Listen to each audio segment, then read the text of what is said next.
चलिए, पिछले क्लास में हम लोग वर्क डन पूरा कंप्लीट किया था।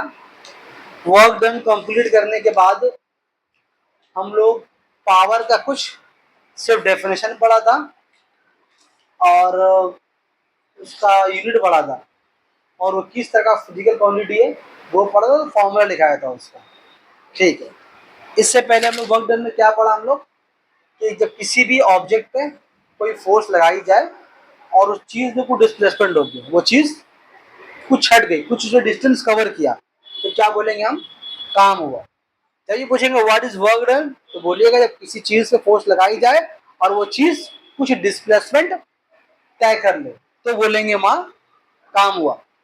अब ऐसा नहीं बोलेंगे कि मतलब किसी ने फोर्स लगाया तो बोलेंगे काम हुआ, ऐसा नहीं है। फोर्स लगा के काम भी तो नहीं होता। अब ये पूछ रहे थे, अगर क्या बोल रहे थे, किसी अभी वो फोर्स लगाया, उसमें जो काम हुआ उसको वर्क डन बोलते हैं। तो यही तो पढ़ना है कि किसी फोर्स लगाए काम नहीं भी तो होता है। दीवार फोर्स लगाए काम नहीं हो रहा, बात समझ में आ रही है। अच्छा, और इस जगह कहाँ फंसे आप लोग कि किस केस में वर्क डन जो है जीरो होगा। तो किस केस में वर्क डन जीरो हो रहा था, जब हम जिस जगह में हमको जिस डायरेक्शन में डिस्प्लेसमेंट करना है, जिस डायरेक्शन में ऑब्जेक्ट को मूव करना है, उस डायरेक्शन के अगर रिस्पेक्ट में हम फोर्स लगाएंगे परपेंडिकुलर, तो ऑब्जेक्ट मूव नहीं करेगा। इसका आप एग्जाम्पल आपको दिया था कि कोई ऑब्जेक्ट एक सर्कुलर पाथ में अगर मूव कर रहा है तो वहां पर हमेशा वर्क डन क्या है, जीरो है, क्योंकि वहां पर जो फोर्स लग रही है, जो डिस्प्लेसमेंट हो रहा है, वो दोनों भी एक दूसरे में क्या है, परपेंडिकुलर, दोनों के बीच में 90 डिग्री का एंगल है। अब work done by the force में क्यों कंफ्यूज हो गए आप लोग, तो जिस डायरेक्शन में फोर्स लगाएंगे अगर उसी डायरेक्शन में डिस्प्लेसमेंट हो रहा है तो बोलेंगे हाँ वर्क डन हो, पॉजिटिव हो रहा है, और उसको उल्टा होगा तो वर्क डन नेगेटिव होगा। एग्जाम्पल में क्या था, अगर किसी ऑब्जेक्ट को हम ऊपर की तरफ फेंकेंगे तो वहां पर ये क्या हो रहा है, एक फोर्स जो हमेशा काम कर रही है, फोर्स का नाम क्या है, ग्रेविटेशन फोर्स। टर्म तो बोलना पड़ेगा ना, फिजिक्स पढ़ने का मतलब ही तो यही है। आप फिजिक्स पढ़ने का टर्म नहीं बोलिएगा, कुछ खास जो डेफिनेशन है वो नहीं यूज कीजिएगा, तो फिर कैसे चलेगा। तो अगर किसी ऑब्जेक्ट को ऊपर की तरफ फेंक रहे हैं तो आप यहाँ पर बोले सर काम क्या हो रहा है, नेगेटिव वर्क हो रहा है, लेकिन किसका रिस्पेक्ट वो तो बोलना पड़ेगा ना। क्यों नेगेटिव बोल रहे, क्योंकि यहाँ पर ग्रेविटेशन फोर्स हमेशा नीचे की तरफ हरकत कर रही है और ऑब्जेक्ट का डिस्प्लेसमेंट क्या हो रहा है, ऊपर की तरफ हो रहा है। तो यहाँ पर ग्रेविटेशनल फोर्स के रिस्पेक्ट में क्या हो रहा है, बोलो, वर्क डन नेगेटिव हो रहा है। लेकिन वही अगर वो ऊपर जाने के बाद जब नीचे आना शुरू करेगी तो उस वक्त क्या होगा, किस फोर्स के अंडर में गिरेगी, ग्रेविटेशनल फोर्स के अंडर में गिरेगी। फोर्स भी इसी डायरेक्शन में और ऑब्जेक्ट गिर भी रही इसी डायरेक्शन में, डिस्टेंस भी कवर क्या कर रहा है, वो नीचे की तरफ। तो ये कौन सा फोर्स कहलाया था हम लोगों का, work done by the force कहलाया था। ठीक ठीक है, और ये बताया था कि वर्क डन जो है एक ऐसा फिजिकल क्वांटिटी है कि जिसके फॉर्मूले में दो दो फिजिकल क्वांटिटी ऐसा है जो दोनों ही क्या है, वेक्टर है। वर्क का फॉर्मूला क्या है, वर्क डन का फॉर्मूला फोर्स इनटू डिस्प्लेसमेंट। तो फोर्स तो खुद अपने में वेक्टर क्वांटिटी है, और हम जानते हैं कि डिस्प्लेसमेंट में क्या है, एक वेक्टर क्वांटिटी है। तो ये दो वेक्टर क्वांटिटी का प्रोडक्ट है, लेकिन है क्या, ये स्केलर क्वांटिटी है। अब ये क्यों है सर, इसका जवाब आपको नहीं मिलेगा, क्लास 11 में साइंस से पढ़ेगा तो वहां मिलेगा। दो फिजिकल क्वांटिटी है, दोनों ही तुम्हारा वेक्टर क्वांटिटी है, लेकिन दोनों का प्रोडक्ट क्या आ रहा है, स्केलर क्वांटिटी। मतलब समझ में नहीं आया क्या मतलब है इसका, तो ये भी आपको पूरा समझ में नहीं आएगा। फिर भी आपको पिछले क्लास में थोड़ा बहुत समझा दिया था कि काम करते वक्त आपको डायरेक्शन का दरकार नहीं है। दो दोस्त को लिया था, ईंटें चढ़ा रहा था वो लोग, है डायरेक्शन काम करने में, वो डायरेक्शन को दरकार, काम जब किसी से करवाते हैं तो हमको वहां पर डायरेक्शन का दरकार नहीं पड़ता, सिर्फ काम मेरा होने से मतलब है, किस सिर्फ में काम हुआ है उससे मतलब नहीं होता है। ठीक, चलिए उसका फिर क्या पढ़ा था हम लोग, पावर। पावर क्या था, काम करने की शरह को, काम करने की शरह का मतलब rate of doing work. Rate of doing work का मतलब कोई काम आप कितने कम वक्त में कर रहे हैं। कोई दो काम, सेम तरह का काम दो डिफरेंट लोगों को दिया गया, अगर जो शख्स जल्दी काम खत्म कर लेगा, अपन तो क्या बोलेंगे, पावर ज्यादा है कम टाइम में। मतलब सेम काम कम टाइम में खत्म हो, अगर 2-3 लोगों को दिया जाए तो जो जल्दी खत्म करेगा उसका पावर ज्यादा है, जो देर में खत्म करेगा पावर उसका बोलो कम है। तो इसका फॉर्मूला लिखा दिया था हम, है ना जी, बोलिए। इसका फॉर्मूला वगैरह लगा दिया था, लिखा दिया था हम। अच्छा, फॉर्मूला लिखा दिया था, यूनिट भी लिखा दिया था, ठीक है ना। चलिए, अब कुछ यूनिट्स है। अच्छा, यूनिट के बारे में बताइए था मेरे ख्याल से ना, कि जूल पर सेकंड को वाट बोलते हैं ना, और वाट के बारे में क्या बताया था, वाट बताया था कि प्रैक्टिकल यूनिट है किसका, पावर का प्रैक्टिकल यूनिट है। उसके अलावा पावर के और भी यूनिट्स होते हैं, पावर के और भी यूनिट्स होते हैं, जैसे कि एक यहाँ पर लिखा हुआ है 1 हॉर्स पावर। एग्जाम आप लोगों का आता है कि 1 हॉर्स पावर का मतलब क्या होता है। 1 HP,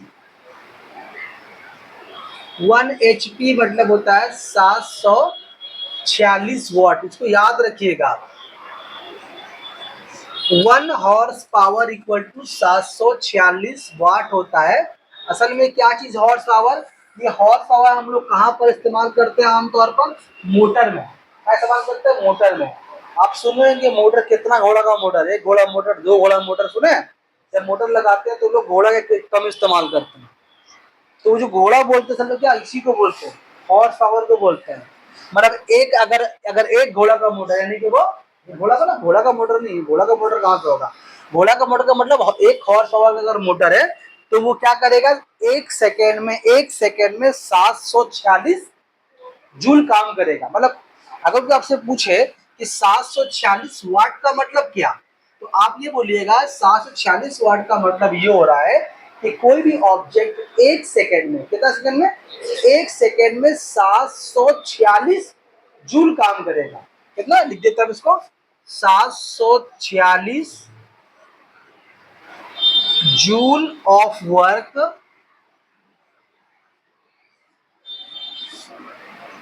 इन 1 सेकेंड, ठीक है। तो क्या बोलते हैं उसको, 746 वाट बोलेंगे उसको।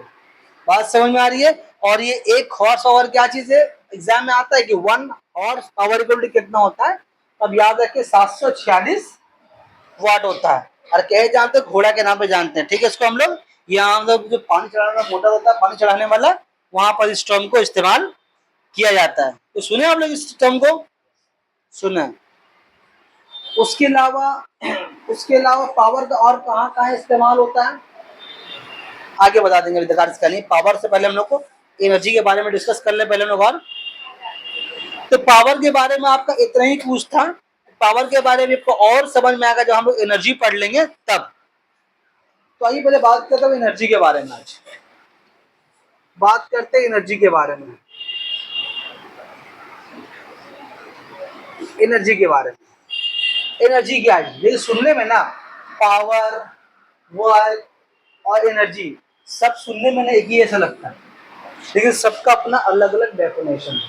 तो फिर से बोले, वर्क डन क्या था, अगर किसी ऑब्जेक्ट पे फोर्स लगाई जाए और वो ऑब्जेक्ट उसी फोर्स के लगाए हुए डायरेक्शन की तरफ कुछ डिस्प्लेसमेंट कवर करे तो बोलते हैं काम हुआ।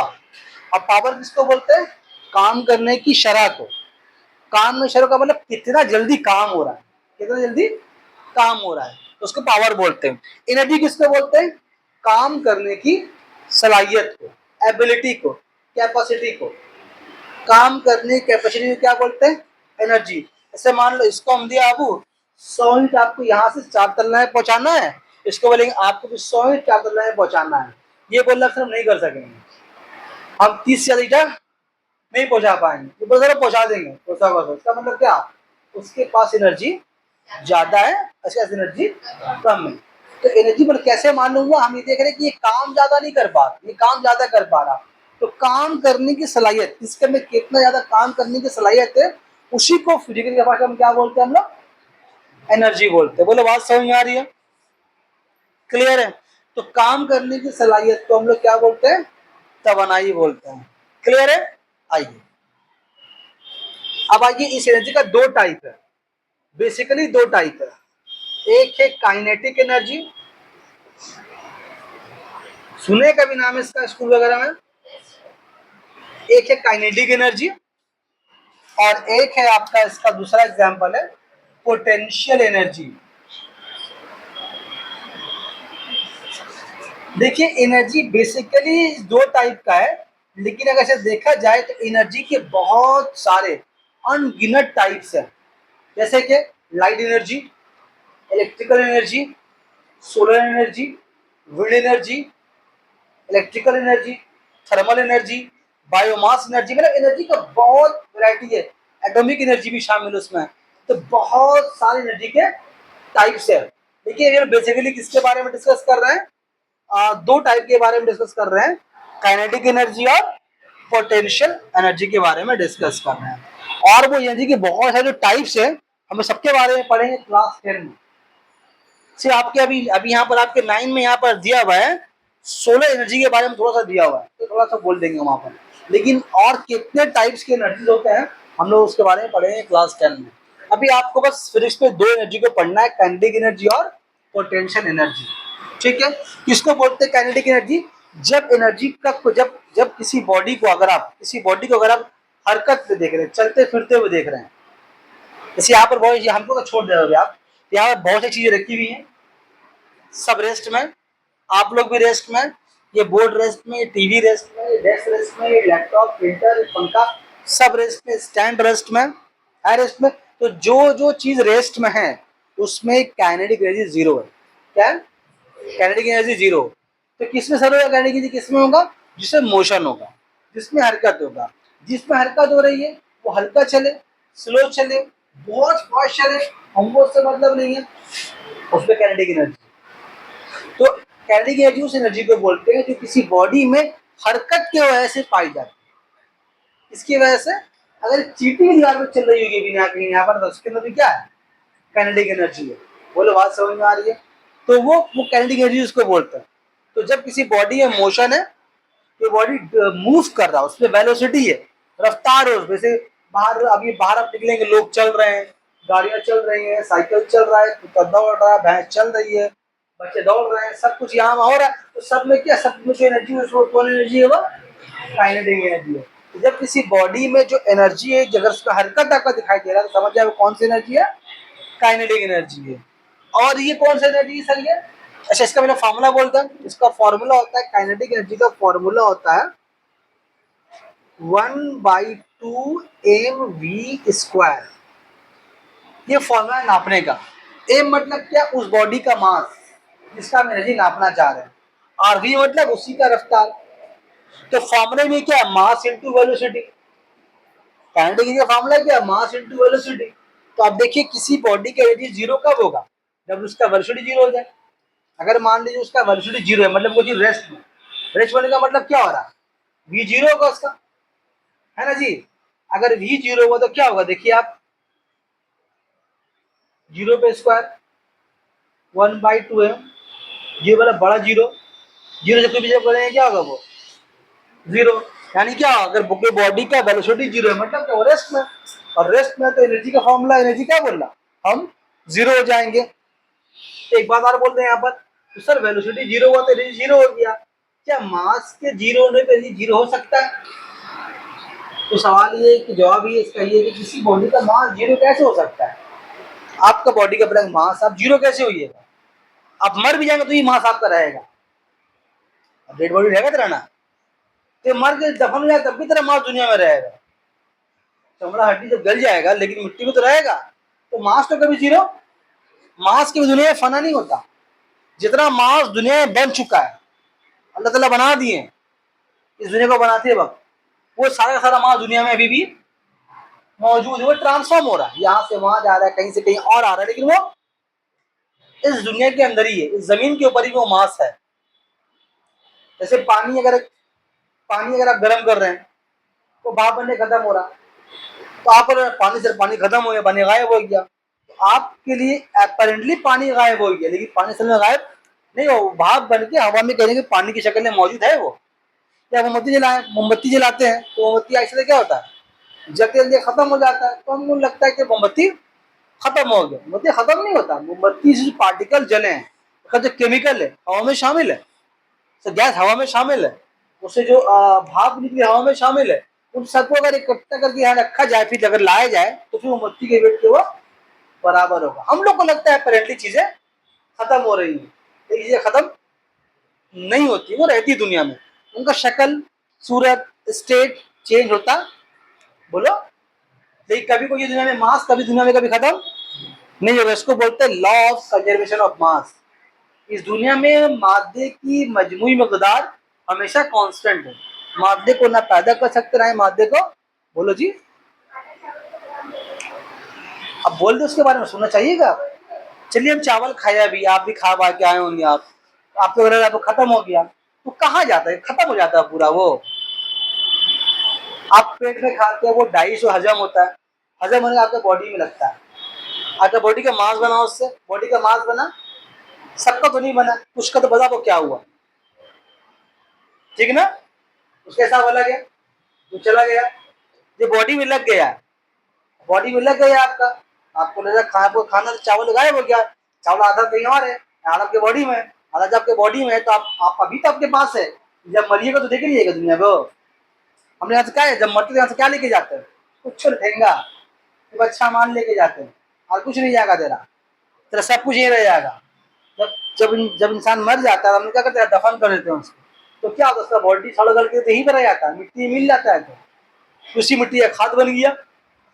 बात समझ में आ रही, मिट्टी मिट्टी मिट्टी बन गया, हड्डी मिट्टी सब गल जाता है कुछ दिन के बाद, तो कुछ नहीं जाता, तो चावल लेके जाएगी। जो हम लोग अभी इंस्टेंट दे दे रहे वो अलग है, और जो जो जमा कर ले रहे बॉडी में वो भी हम लोग जब मरेंगे तो, अरे बोलो, दे के जाएंगे। बात समझ में आ रही है भाई। तो अपेरेंटली लग रहा है कि आप चावल खत्म कर लिए, लेकिन वो आपके पास है, कुछ आप वेस्ट कर दिए, सबको जमा किया जाएगा तो वो फिर उसके बराबर हो जाएगा। बात समझ में आ रही है। तो क्वेश्चन है आपको, मतलब खाने के बारे में बोलना जरूरी है, ठीक है। तो काइनेटिक एनर्जी का समझ गए। हम ये बोल रहे थे कि मास है, इसके बारे में बोल रहे थे कि मास कभी जीरो नहीं हो सकता, कभी किसी का मास जीरो कैसे होता, कभी जीरो नहीं होगा, मास जीरो होने का तो मर गया, मर जाएगा तो भी तेरा मास जीरो नहीं होगा, खैर बहरहाल। तो काइनेटिक एनर्जी किसको बोलते हैं, काइनेटिक एनर्जी ऐसे एनर्जी को बोलते हैं जो एनर्जी किसी बॉडी में हरकत की वजह से पाई जाती है, उसके चाल की वजह से, चाल मतलब चाल चलने वाला चाल नहीं, मतलब चलने वाला चाल, हरकत वेलोसिटी की बिना पे जो एनर्जी पाई जाती है, ठीक। अब इसके बारे में आए, इसको ये क्या तुम्हारा पोटेंशियल एनर्जी, ये किस तरह का एनर्जी है सर, ये उस तरह का एनर्जी है जो किसी बॉडी में उसकी पोजीशन के एतबार से, पोजीशन और कॉन्फ़िगरेशन, पोजीशन और उसकी बनावट, पोजीशन और उसकी बनावट के एतबार से पाई जाए, पोजीशन और इसमें हरकत नहीं है, इसमें हरकत नहीं है, ये उसके पोजीशन और उसके बनावट के एतबार से पाई जाए। यहाँ पर डिपेंड रहता है बॉडी कहाँ पर है। यहाँ पर जो एनर्जी नापा जाता है वो खास तौर पर नापा जाता है किससे, जी से। जी किसको बोलते हैं आप लोग याद है, acceleration, acceleration due to gravity, जमीन के कनाती कशिश का एक्सेलरेशन है ना। यहाँ पर इस एनर्जी का मतलब होता है कि आप जमीन के सरफेस से आप कितने ऊंचे हैं, कितने हाइट पे बैठे हुए हैं, क्या का पोजीशन है। आई मान लो यहाँ बैठ के बाहर पान दुकान में कोई आदमी बैठ करके होगा, तो उसके मुकाबले हमारा पोटेंशियल एनर्जी ज्यादा है, क्यों, क्योंकि हम उससे वो ऊंचाई बैठे हैं जी। जैसे जैसे सरफेस से ऊंचाई की तरफ जाएंगे ना, हमारी एनर्जी क्या होगा, बढ़ेगा। बात समझ में आ रही है, मतलब ये सत्य जमीन से, अर्थ के सरफेस से ऊंचाई की तरफ जाएंगे, जैसे जैसे हमारे बॉडी में एनर्जी स्टोर होता चला जाएगा, उसको बोलते हैं mg, यानी इसको बोलते हैं पोटेंशियल एनर्जी। तो अभी आप इस वॉइस अगर में आप कुछ फीट की ऊंचाई पे बैठे हुए हैं, तो आपके अंदर एक अभी एनर्जी स्टोर है। जो इसकी बिल्डिंग में थर्ड फ्लोर पे रह रहा है, उसके बॉडी में हमारे मुकाबले ज्यादा एनर्जी स्टोर है। इसको अगर आपको एग्जाम्पल समझना है तो आप ये समझिए कि आप मान लीजिए नीचे में एक ड्रम पानी रखा हुआ है, एक बड़ा टैंक पानी रखा हुआ है, नीचे में रखा हुआ, नीचे में ज्यादा अच्छा एग्जाम्पल है, छोड़ दिए इसको, एग्जाम्पल लेते हैं, आपके घर से एग्जाम्पल लेते हैं। आपके घर में पानी का टैंक है, सभी घर में होगा। आज के ज़्यादा फ्लैट का नेचर सिस्टम आ गया, सभी घर में फ्लैट हो गया, फ्लैट पानी का अपना टैंक होगा। तो पानी के टैंक में अगर शावर भी लगा होगा, नल भी लगा होगा, बहुत सारा नल वगैरह लगा होगा, जगह जगह में लगा होगा। तो हम लोग, अगर आपका फ्लैट होगा, फ्लैट वाला घर होगा, आपका अपना बिल्डिंग नहीं है, तो शावर सिर्फ लोग लगाते हैं ऐसे ही अच्छा लगने के लिए, नहाता कोई नहीं है उसमें। क्या है बोले तो पानी नहीं शावर से गिरता, ऐसे ही करना पड़ेगा। मतलब शावर का पानी तुम्हारे बॉडी में आए, तुमको बॉडी में ले आने पड़ेगा। क्यों होता है? क्योंकि पानी प्रेशर नहीं है। वही तुम नीचे का नल खोलो, पानी बहुत स्पीड से गिर रहा है। नहीं, बात समझ में आ रही है? मतलब तुम अगर नल, तो एक नल यहाँ लगा, नल यहाँ, नल यहाँ लगा हुआ है, तुम तीनों एक साथ खोलोगे, देखोगे जो नल सबसे नीचे में है उससे पानी बहुत तेजी से गिर रहा है। नहीं, बात समझ में आ रही है? ये एग्जाम्पल आप ले सकते, कभी कभी कभी बारिश में ना आए, ताली वजह से पानी गिर रहा होता है जब एक साथ, तो वहां पर कभी कभी लोग खड़े कर नहाते हैं ना, कभी छत के पाइप से पानी गिर रहा होता है, छत के पाइप से पानी गिर रहा होता है। तो मान लो एक छत के एक फ्लोर से पानी गिर रहा है, पाइप से आप नहा रहे हैं मजे में, उसको शॉवर समझ लिया आप, और एक 5 मंजिला इमारत से पानी गिर रही है, वहां खड़े होकर नहाना, तो समझ में आएगा तुमको, टक टक टकला में लगेगा। एहसास कभी किया कोई? तो क्यों ऐसा हो रहा है? वहां भी सेम पाइप लगा हुआ है, तो मतलब क्या, जो पानी ऊंचाई की तरफ था उसके पास एनर्जी ज्यादा था, और जो पानी कम ऊंचाई पर एनर्जी। समझ में आ रहा है एग्जाम्पल? कभी ना है ऐसे आप लोग? मतलब बहुत ऐसे बचपन में किए हैं। ठीक है, अब तो खैर, अब तो कहीं नहाना भी ठीक है, पता नाला पानी की कुछ तो ठीक भी नहीं है। पहले ये नाला का पानी, नाला का पाइप खुल गया, आदमी पानी गिर नहा रहा उसमें। तो मेरे एग्जाम्पल समझ पाया? तो मतलब ऊंचाई, एक मतलब कोई चीज ऊंचाई पे है ना, उसके पास एक ऑटोमेटिक एनर्जी उसके पास स्टोर हो जाता है। आप ही देखिए, अगर किसी बिल्डिंग में पानी पहुंचाना होता है, तो पानी तो नीचे नीचे मोटर लगा हुआ है, लेकिन पानी बहना नहीं लेते, कैसे लेते हैं? पाइप से, मोटर से पानी चलेगा टैंक में, अब टैंक में चलेगा, टैंक से पानी को नीचे लाने में एनर्जी खर्चा, लेकिन चलाने में एनर्जी मोटर चलाना पड़ा, लेकिन ऊपर से नीचे लाने में मोटर चलाना, सिर्फ वेल खोलना पड़ा, पानी स्पीड में गिरने लगा। बात समझ में आ रही है? तो ये एक एनर्जी जो ऑटोमेटिक स्टोर हो जाता है। तो अभी आप इस फ्लोर में बैठे हैं और एक आदमी इस ग्राउंड नीचे जमीन बैठा हुआ है, तो आपकी बॉडी में ज्यादा एनर्जी है। बात समझ में आ रही है? आप एग्जाम्पल लेते हैं, कभी क्या चढ़ते हैं, अपना घर में सीढ़ी वगैरह में चढ़ते ही, बिल्डिंग में चढ़ते होंगे, अरे चढ़िएगा, देखिएगा ना, चढ़ते हुए आपको अलग सा मेहनत लगता है। तब सीढ़ी पे चढ़िएगा ना, अगर आपको 4 तल्ला बिल्डिंग में चढ़ना है, तो थोड़ा सा लगता है अब थोड़ा रुक जाए, इतना लंबा ऊंचा चढ़ना है, तो देखिए आपको थकावट लगती है बहुत ज्यादा, और बहुत ज्यादा मेहनत लगता है। क्यों ऐसा होता है? क्यों ऐसा मेहनत होता है? क्योंकि आप उस वक्त जब काम कर रहे होते हैं, तो ग्रेविटेशनल फोर्स के अगेंस्ट में कर रहे होते हैं। आप चढ़ रहे हैं ऊपर, लेकिन जमीन टान रही है आपको नीचे, तो ये क्या हो रहा है? आपका हर स्टेप ग्रेविटेशनल फोर्स के अगेंस्ट में जा रहा है, यानी कि आप यहाँ पर नेगेटिव वर्क कर रहे हैं। बस नेगेटिव वर्क कर रहे हैं तो आपको एनर्जी ज्यादा खर्च हो रहा है। और अब उतरिए, आप उतरने में समझ ही नहीं आता, उतर गए, खत्म हो गया, चढ़ने में बहुत टाइम लगा था भाई, ऐसा बोलते हैं लोग ना। तो उतरने में एनर्जी कम खर्च क्यों होता है? क्योंकि आप उतर रहे हैं, तो आपके ऊपर जी ऑलरेडी लग रहा है, आपको अलग से काम नहीं करना पड़ा, आपके ऊपर ग्रेविटेशनल फोर्स खुद ब खुद काम कर रहा है। ऐसे बोले कि आप ग्रेविटेशनल फोर्स के अकॉर्डिंग काम कर रहे हैं, उस डायरेक्शन में काम कर रहे हैं, इसलिए आपका एनर्जी कम खर्चा हो रहा है। बात सही आ रही? चढ़ने में क्या हो रहा है? ग्रेविटेशनल फोर्स की एनर्जी को हमको जीरो करके अपन एनर्जी लगाना पड़ा, तब चढ़ ऊपर हम ना। मान लो जमीन जो है 10 मीटर पर सेंटीमीटर पर सेकंड के स्क्वायर से तान रही है हमको, तो हमको ऊपर चढ़ने के लिए 10 से बेसी ताकत लगाना पड़ेगा, तब ऊपर चढ़ेंगे, और चढ़ ही नहीं पाएंगे ऊपर। तो बोलने का मतलब ऊंचाई पर चढ़ने में एनर्जी ज्यादा खर्च होती है और उतरने में एनर्जी कम खर्च होती है। इसका मतलब ये हो रहा है कि ऊंचाई की तरफ जाते वक्त हमारे बॉडी में कुछ तो होता है। तो क्या होता है? हमारे बॉडी में potential energy Aahista Aahista store होता रहता है, जितने ऊंचाई मिल जाएंगे उतना एनर्जी स्टोर होगा। तो इसलिए क्या बोला, ये एनर्जी कैसे पाया जाता है? पोजीशन के आधार से। अभी हम लोग नीचे से ऊपर आए, पहले यहाँ पे लोग एनर्जी ऊपर वाले कम हुआ। हाँ, बराबर कम हुआ, नहीं हम लोग से कम हुआ, ज्यादा नहीं होगा, तो हम लोग हाइट कम है, तो हम लोग उसका तो जो वो जब ये चढ़ा होगा तो एक्स्ट्रा चीज चढ़ा होगा ना, वो उसका हाइट तो ज्यादा है। फॉर्मूला देख लीजिए पहले इसका फॉर्मूला है P = M जी एच। यहाँ मास मतलब उस बॉडी का मास, जी मतलब acceleration due to gravity, H मतलब हाइट। अब यहाँ पर मास को आप चेंज नहीं कर सकते, समझा दिया। ये जी भी आप चेंज नहीं कर सकते, जी का वैल्यू भी आप, जी का वैल्यू कितना है, जी का वैल्यू हम लोग के आसपास यहाँ कितना है 9.8 सेंटीमीटर, नहीं सॉरी मीटर पर सेकेंड स्क्वायर, 9.8 मीटर, किसी किसी को 10 भी लिखा हुआ है, तो 9.8 मीटर पर सेकेंड स्क्वायर ये जी का वैल्यू है, यानी एक्सेलरेशन, यानी कि एक सेकेंड में 9.8 मीटर की स्पीड से आप नीचे टान रहा है जमीन किसी भी चीज को अपनी तरफ।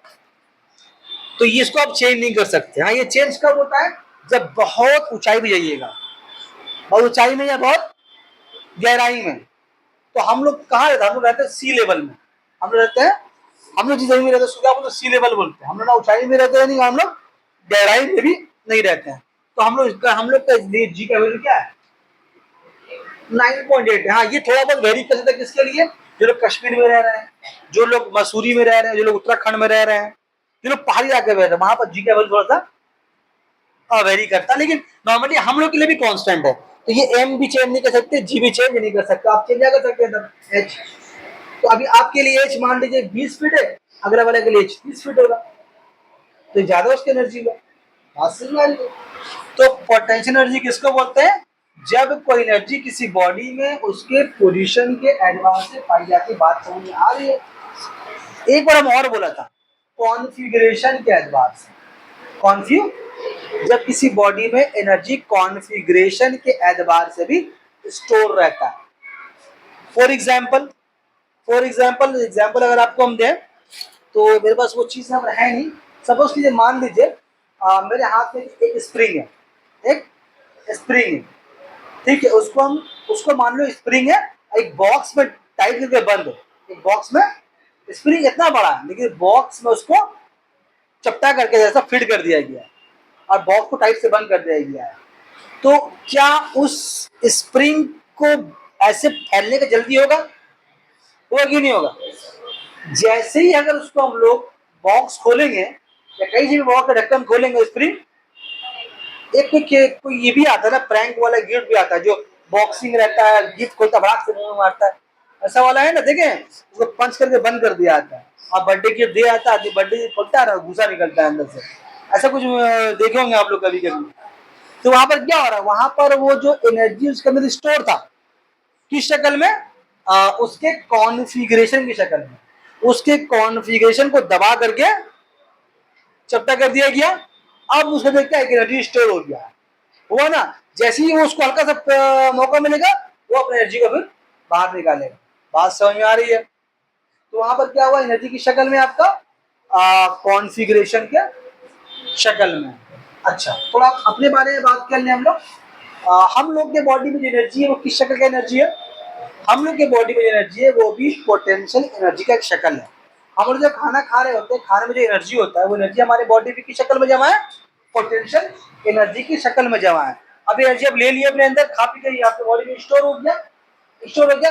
जब यहाँ से आप चल के भाई घर जाएंगे या आप स्कूल जाएंगे या कुछ काम करेंगे, तो हरकत कर रहे हैं आप, हरकत करके बॉडी में कौन एनर्जी हुआ, काइनेटिक एनर्जी हुआ। तो मतलब क्या, पोटेंशियल एनर्जी कहाँ चेंज होगा, तो अभी हमारे बॉडी में जो एनर्जी है वो कौन सी एनर्जी है अंदर में है, वो पोटेंशियल। हम चल फिर रहे हैं, काम कर रहे हैं, इसका मतलब किस पे कन्वर्ट हो रहा है, ये मेरा काइनेटिक एनर्जी में कन्वर्ट हो रहा है, और भी एनर्जी में कन्वर्ट हो रहा है, हीट एनर्जी में कन्वर्ट हो रहा है, काइनेटिक एनर्जी में कन्वर्ट हो रहा है और हीट एनर्जी में कन्वर्ट हो रहा है। क्योंकि तो काम करेंगे, मेहनत करेंगे, दौड़ेंगे, भागेंगे, तो गर्मी गर्मी भी लगता है आपको, लगता है ना। तो वहां पर क्या होता है, वो एनर्जी, वो जो एनर्जी वो तुम्हारा चेंज कहाँ होता है, हम लोगों का काइनेटिक एनर्जी में और हीट एनर्जी में। सर आया है तो बता दिया, बोले बात समझ में आ रही है, कुछ बोलना चाह रहे हो?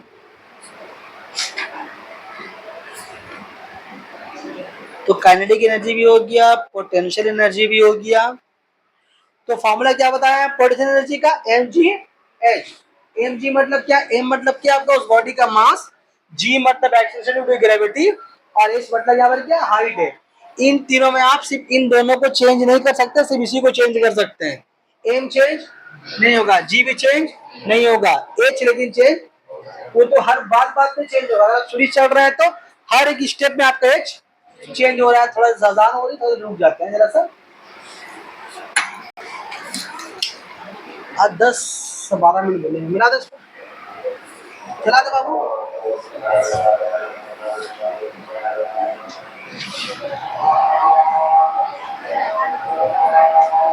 सुनो,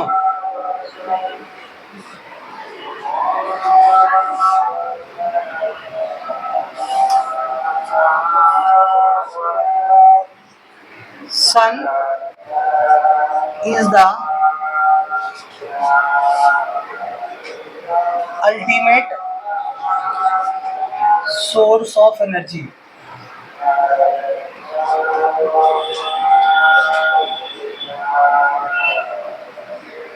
इस लाइन का मतलब क्या है? दुनिया में जितनी भी तरह की तवानाइयां हैं, जितना भी तरह की एनर्जी है, जितना भी तरह की एनर्जी है, सबका अल्टीमेट सोर्स क्या है? सूरज है। चाहे एनर्जी किसी भी शक्ल में क्यों ना हो, हमारी बॉडी में एनर्जी है, ये भी कहाँ से आ रही है? सूरज से। हम लोग पढ़ा है चैप्टर फोटोसिंथेसिस में कि वहाँ क्या हो रहा था, लाइट एनर्जी केमिकल एनर्जी में चेंज हो रहा है, उसको हम लोग खुराक समझ के खा रहे हैं, फिर मेरे बॉडी में एनर्जी है। उसके अलावा ये जो हम लोग पंखा लाइट जो भी चल रहा है, ये सब तो कहीं से बिजली पैदा हो रही है। तो बिजली जहां से पैदा हो रही है उसमें क्या लग रहा है? सन का एनर्जी लग रहा है।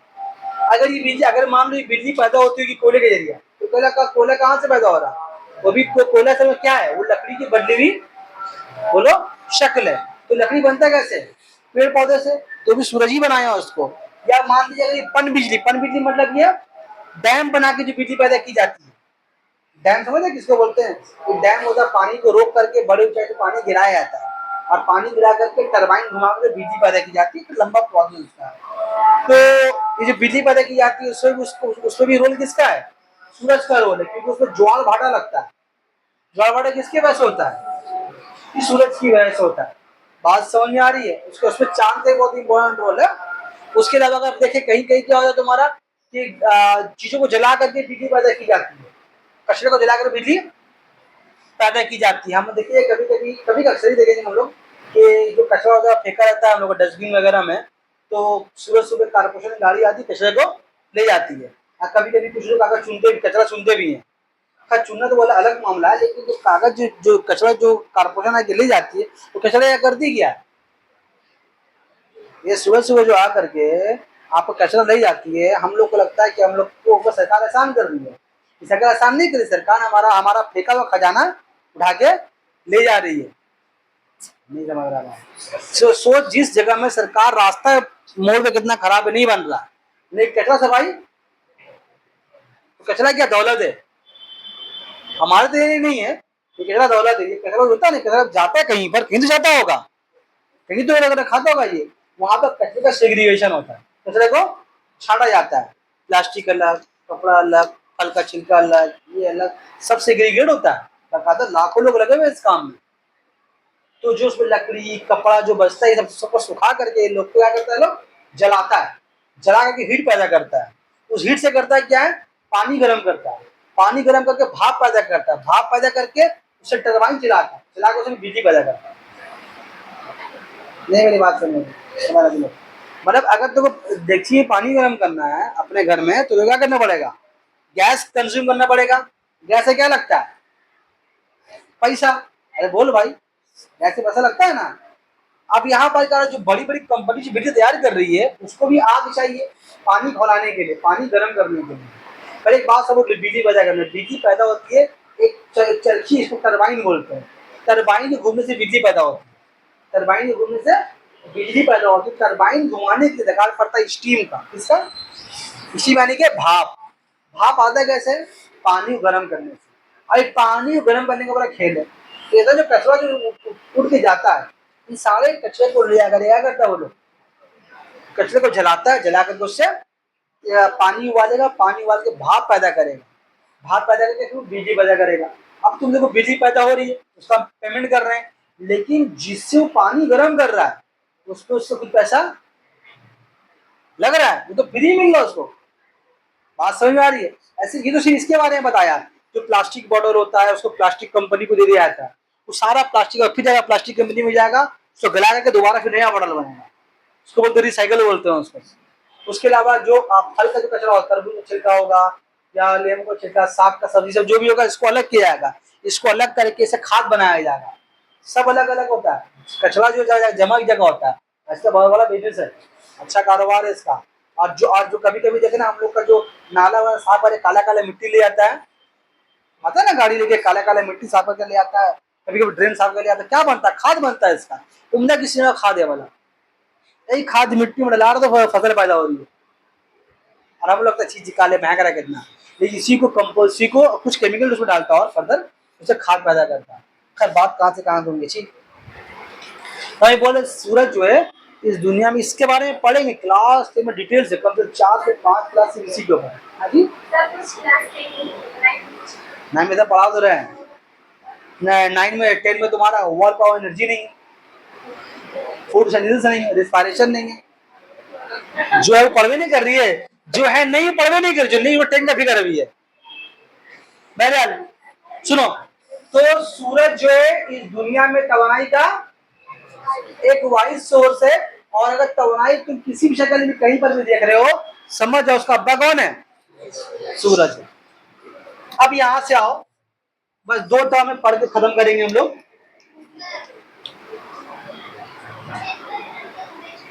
एक मिनट लिख के तो बता, कुछ सुन रहा।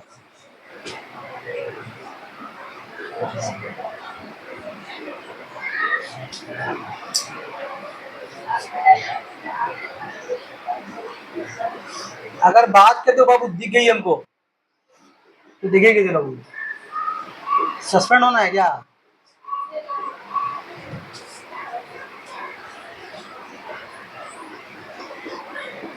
बोल तो क्या बोल दिया?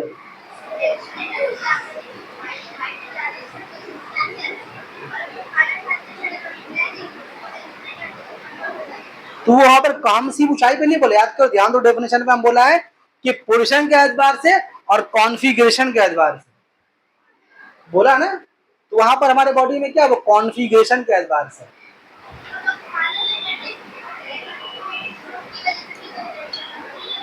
इसकी वजह से हाइट पे जाके, तो वो तो अच्छा, वो बोले हाइट पे जाके एनर्जी बॉडी में स्टोर हो रहा, तो एनर्जी आपके सेल में एब्जॉर्ब नहीं हो रहा। अगर सेल में एब्जॉर्ब होता तो फिर खाना कोई नहीं खाता, फास्ट रेडी करता, कहाँ जा रहे खाना खाने, छत पे खड़े, तो वैसा नहीं है, क्योंकि अब आपके बॉडी में अगर एनर्जी स्टोर हो रहा है, तो एनर्जी आपके सेल में एब्जॉर्ब नहीं हो रहा। आप जो काम कर रहे हैं, वो काम जो कर रहे हैं उस पर एनर्जी ले रखा हो, आपके सेल में जो एब्जॉर्ब हुआ है, ये आपके सेल में एब्जॉर्ब नहीं हुआ, जैसे उतरे एनर्जी खत्म हो जाएगा। लेकिन आपकी बॉडी के सेल में जो एब्जॉर्ब हुआ है, आप उतरे चढ़े आपकी बॉडी में रहेगा। नहीं बात समझ में आ रही है? आप 4 तल्ला में चाहेगा, आप घर 4 तल्ला, आप खाना पीना खाए वहां पर, आप खाना में खा के जड़ गया, फिर आप जा रहे हैं स्कूल पढ़ने के लिए, तो बॉडी में एनर्जी खत्म हो जा रहा, वो नहीं तो बॉडी आपके तो है, तो वो एनर्जी अपनी जगह में ठीक मौजूद, वो कभी खत्म नहीं होगा।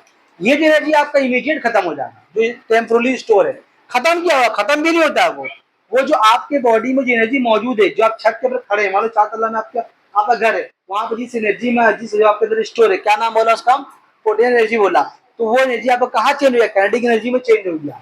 आप जो हरकत किए, चले फिरे, तो एनर्जी में कन्वर्ट हो गया। आपके बॉडी में जो खाने वाली एनर्जी है वो भी जगह में है। बात समझ में आ रही है? इसे देखिएगा, आपको जब उतरिएगा ऊपर से आप, तो आपके बॉडी की एनर्जी कम खर्चा होता है ना? बोलो, फील करके देखो तो बोलेगा हाँ ठीक ठीक ठीक। साइंस को थोड़ा फील करना पड़ेगा, चाहो मतलब प्रैक्टिकल डेली लाइफ से आपको उसको रिलेट कीजिएगा तो आपको साइंस समझ में आएगा। चलिए 2 बात बोले खत्म करते हैं। Conventional source of energy, conventional source of energy को उर्दू में बोलते हैं रिवायती सोर्स ऑफ एनर्जी। और एनर्जी का वो सोर्स जो जमाने कदीम से, माने काफी सालों से हमारे बाप दादा हम लोग इस्तेमाल करते हुए चले आ रहे हैं। से एनर्जी का वो सोर्स जो हम लोग जमाने कदीम से काफी सालों से, हमारे बाप दादा परदादा हम लोग इसको अब तक इस्तेमाल कर रहे हैं, उसको हम बोलते हैं एनर्जी का कॉन्वेंशनल सोर्स। तो कौन कौन शामिल है उसमें? पेट्रोल, क्या शामिल उसमें? पेट्रोल शामिल है, और क्या बोले, क्या डीजल शामिल है, कोयला भी है, कोल है, और क्या शामिल है बताओ? कैरोसिन है। अब तो बहुत कम आजकल हो गया ये, बहुत जगह तो लकड़ी भी इस्तेमाल करते हैं, है ना? अब तो बहुत कम है, गांव वगैरह में नहीं, गैस आपका रिवायती सोर्स एनर्जी नहीं है। हमारा परदादा लोग गैस इस्तेमाल नहीं करता था, दादा लोग गैस कहाँ था, हम क्या बोला, दादा परदादा और दादा बाप लोग और हम लोग अभी तक इस्तेमाल करते हुए आ रहे हैं। गैस तो पिछले कुछ सालों में चलन में आया है ना, गैस तो पिछले कुछ सालों में चलन में आया, लेकिन अभी भी क्या है, अभी भी पेट्रोल, डीजल, कोयला, केरोसिन, ऊड अभी भी बहुत आबादी इसके ऊपर डिपेंड करती है। तो ये एनर्जी का कौन रिवायती सोर्स, जमाने कभी लोग इसी से ही काम करते हुए आ रहे हैं। बात समझ में आ रही है?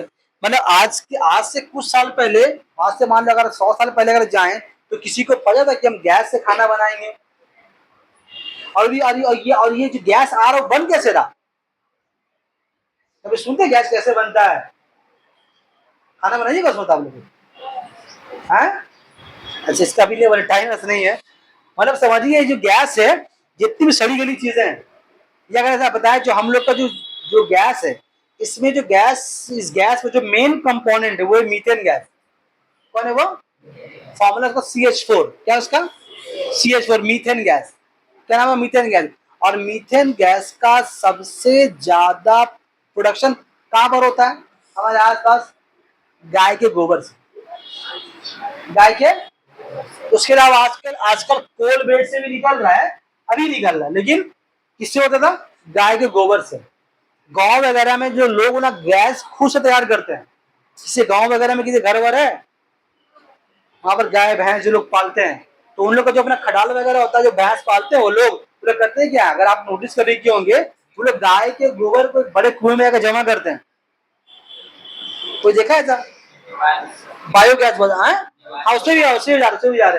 तो गाय के गोबर को ना वो लोग बड़ा सा कुआं में जमा करते हैं, और कुआं में सीमेंट का ढक्कन होता है, और उसपे ना कुछ डालते हैं, कुछ पानी, उसका अपना एक रेशियो है, डालते हैं पानी, तो गाय गोबर को सड़ाते हैं। गोबर सड़ता है, गाय गोबर को सड़ाते हैं, सुन लीजिए पहले पूरा। तो उससे क्या हो रहा है, फिर उसमें से एक पाइप निकालते हैं, उसमें से एक पाइप निकालते हैं, जब पूरी दिन तक वो गैस सड़ जाता है, अंदर जो गैस पैदा होती है वही गैस हम लोगों का गैस सिलेंडर में है। कि उस गैस को पाइप से लेकर के, जो गांव में जो लोग काम करते हैं वो लोग सिलेंडर नहीं खरीदते हैं, तो गाय उनका गोबर कर रही है, उसी गोबर से गैस बना रहे हैं, फिर गैस वहां से लेकर चूल्हे में डाल रहे हैं, ओवन में, वहां से खाना बन रहा है। तो वो लोग फ्री में कर रहे हैं काम, उन लोग का पास मौजूद है सारा चीज। अरे गाय भी गोबर फ्री में नहीं करी भाई, तो चारा खा रही है ना, अरे हाथ से रखा है साथ ही बात किया। अच्छा, ये कोई नया मतलब साइंस नहीं है। अगर आपसे कुछ साल पहले आप जाए ना, अगर आप दादी लोग जिंदी होगी, नानी लोग जिंदी होगी, अम्मी जो अगर अच्छे एज में अबू लोग पूछेगा, पूछ जमाने का लोग गाय का गोबर से खाना बनाते थे। गाय गोबर को लेके बाकायदा, और तो शांति थी उसको आटा का तरह सानने, और उसको दीवार में, आपको बोलते गाँव ग्राम में देखने मिल जाएगा अभी भी आपको, तो दीवार में उसको गोबर पदने बोला जाता है ना, उसको पंजा का दाग होता था, और वो सूखता था, सूखने के बाद उसको फिर लोग खाना बनाते थे भाई, अच्छा लगता था वो। अच्छा, आप घिन लग रहा है, आप ये फ्लिपकार्ट में चेक कीजिए, फ्लिपकार्ट में बिक रहा है वाला, फ्लिपकार्ट अमेजोन में बिक रहा है गाय का गोइठा। हंस रहे मेरे बात सुनकर, लोग लेके घर में यूज कर रहे हैं उसको। तब क्या बोला, अभी अभी मतलब अभी का अभी को सबकी यकीन, मतलब अभी तुमको यकीन नहीं हो रहा है। सोचो अगर ये बात अगर 20 साल से पहले करते हैं तो बोलता हम आप पगले हो गए, गोबर गोबर घर में कर रहा, लेकिन बनता वही से रहा। तो अभी उस पर नहीं आ रहे हम लोग, बढ़ेंगे बाद में। तो अभी समझ के देखिए आप कि ये एनर्जी है कौन सोर्स है, रिवाइवल को, जो हम लोग जमाने कदीम से इस्तेमाल करते हुए चले आ रहे हैं। इन सारी एनर्जी के बारे में खास बात क्या है, इन सारी एनर्जी को बोला जाता है फॉसिल फ्यूल। क्योंकि सारे जो एनर्जीज है ना, ये किसी ना किसी शक्ल में जमीन से निकलते हैं, जमीन से खोद कर निकाले जाते हैं, और जानदारों के ऑर्गेनिक मटेरियल से बने। पेट्रोल का कुआं होता है, असल में होता है पेट्रोलियम, उसी में से पेट्रोल निकलता है, उसी में डीजल निकलता है, उसी में से कैरोसिन निकलता है। आप नाम सुने कच्चा तेल, एक कच्चा क्रूड ऑयल, जो बाहर देश से, जो अरबियन कंट्री से यहाँ कंट्रियां खरीदती है, क्रूड ऑयल खरीदती है, कच्चा तेल, उसको फिर फिल्टर किया जाता है। उस फिल्टर करने में 3 चीज निकलता है, पेट्रोल, डीजल, कोयला। इससे ट्रक चल रहा है, बस चल रहा है, इससे हम लोग कार, बाइक वगैरह चला रहे हैं। और जो केरोसिन तो खत्म हो गया है, इससे लोग घर में खाना बनाते थे। कोयला को पता है कहाँ से, जमीन से खोद के मिलता है। लकड़ी तो पता है कहीं भी मिल जाएगा आपको। ये सारा का सारा क्या है, अगर सारे इसके सोर्स के बारे में बात करें तो सबका अल्टीमेट सोर्स खोजेंगे तो मिलेगा कोई ना कोई जानदार बॉडी। क्या मिलेगा? और जानदार बॉडी के सड़े गले हिस्से से, ये कोयला वगैरह पेट्रोल वगैरह जमीन में दफन है, इसी को उसको बोलते हैं फॉसिल फ्यूल बोलते हैं। ये सारी चीजें जमीन से खोद कर निकाली जाती है, या सबका रिलेशन जानदारों के बॉडी से ही है। बात समझ में आ रही है? क्लियर है? तो इसे क्या बोले हम लोग? फॉसिल फ्यूल बोला इसके बारे में। लेकिन इसके बारे में एक बात ये है कि फॉसिल फ्यूल जो इसके बारे में एक अंदाजा लगाया गया है कि फॉसिल फ्यूल जो जमीन से खोद के निकाला जा रहा है, ये सब नेचुरल रिसोर्सेस है, लेकिन ये कभी ना कभी तो खत्म हो जाएगा। अब ये अंदाजा किया गया है कि आने वाले 50 से 60 सालों के अंदर इसका मैक्सिमम हिस्सा खत्म हो जाएगा। इसका मैक्सिमम हिस्सा खत्म हो जाएगा। जो अरब कंट्री है, ज्यादा तेल कहाँ निकलता है? अरब कंट्री में निकलता है, कुवैत में, लेबनान में, सऊदी अरब में निकल रहा है। अब देखना वो सब कंट्री भी क्या कर रही है, पहले तेल से बहुत बेच के अमीर बनी, अब वो लोग तेल, वो लोग भी समझ तेल अब जो खत्म होने वाला है, तो वो लोग क्या कर रहा है, नए नए बिजनेस की तरफ मूव कर रहा है। तो देखो दुबई क्या किया, एक बिजनेस से गढ़ बना दिया। अब वहां पर तेल बहुत कम मिलता है, अब वहाँ बिजनेस चलता है। तो वो लोग भी समझ गया कि पेट्रोल डीजल एक दिन में खत्म होने वाला, अब कभी ना कभी खत्म होने वाला है, तो वो लोग कमाने का नया जरिया पैदा करना शुरू कर दिया है। बात समझ आ रही? तो आने वाले 50-60 सालों में ये सब टोटली मोटा मोटी खत्म हो जाएगा। किसके पास रहेगा? बहुत कम लोगों के पास रहेगा। बहुत कम, और इसका बहुत पैसा उसके पास पेट्रोल होगा या डीजल होगा। तो चूंकि ये सब नेचुरल रिसोर्स है, ये खत्म हो जाएगा, लोग हम लोग उसे पैदा भी नहीं कर सकते। तो आया कहाँ से? तो उसके उसी वहीं से एक टर्म आया, non conventional source of energy. तो साइंसदानों ने एनर्जी के नए सोर्स की तरफ खोज करना शुरू किया।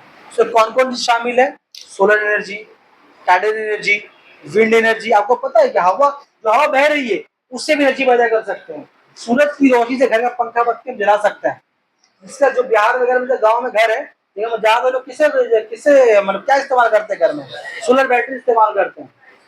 ऐसी बहुत जगह है, वो है तुम्हारा थर्मल एनर्जी, बहुत सारी एनर्जीज है। इसके बारे में 10 में डिस्कस करेंगे हम लोग, यहाँ बात का फायदा नहीं है। तो एनर्जी का वो जरिया जो अब नया नया मार्केट में आ रहा है, सुनने में नया नया लग रहा है, उसको हम लोग क्या बोलेंगे? Non conventional source of energy. आप लोग को याद है कुछ दिन पहले कारपोरेशन से 3 बाल्टी देकर गया था, लाल बाल्टी, हरा बाल्टी, ब्लू बाल्टी देकर गया था ना? बोलो, हम लोग बाल्टी बढ़ रहा है ना? कितना मजा आ रहा है। लेकिन यही फर्क है एजुकेशन में और जाहिल आदमी में। आजादी आदमी बाल्टी लेके खुश हो गया कि काम अच्छा ही है वो, तो वो बाल्टी किसने बांटा?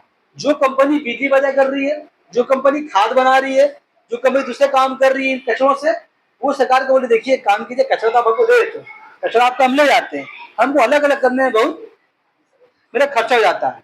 एक काम ऐसा दिमाग लगाया जाए कि कचरा अलग अलग हो गया है, तो क्या किया जाए? आवाम तो जाए बाल्टी बांट दो, लाल बाल्टी में रही डालना है, कचरा डालना है, ई बाल्टी में ही डालना है, ऐसा है ना? तो अब उसको लेने के अलग हम लोग नहीं फॉलो करते हैं, लेकिन बहुत जगह फॉलो होता है वाला चीज। तो उससे क्या होता है, कचरा अलग अलग जगह में, और ये जब कचरा अलग अलग बॉक्स में डलाएगा तो उसका सेग्रीगेट करना, उसका बहुत पैसा आपको 30 रुपये बाल्टी देकर करना, बहुत पैसा वो बचा लिया। अब उसे सेग्रीगेट करना नहीं पड़ रहा। अब वो जो आपका छिलका है सब्जी वगैरह का, वो कहाँ चला जा रहा है? आपका खाद वगैरह बनने चला जा रहा है। आपका जो दूसरा तरह का कचरा है, प्लास्टिक है या और तरह का कचरा वगैरह है, तो कहीं और चला जा रहा है। बात समझ आ रही है? तो क्या हो रहा है, उससे उन लोगों का काम जल्दी हो रहा है और हम लोग बाल्टी ले खुश हो। नहीं, बेवकूफ नहीं है, अच्छी चीज है वो, हम लोग के लिए फायदे की चीज है वो। लेकिन हम लोगों को इस्तेमाल करके कुछ दूसरा आदमी कमा रहा है। बात समझ में आ रही है? अच्छा ठीक है, आज की रहने दो, सब बात अभी बोलेंगे तो चलो लीक कर देगा तो मुश्किल होगा।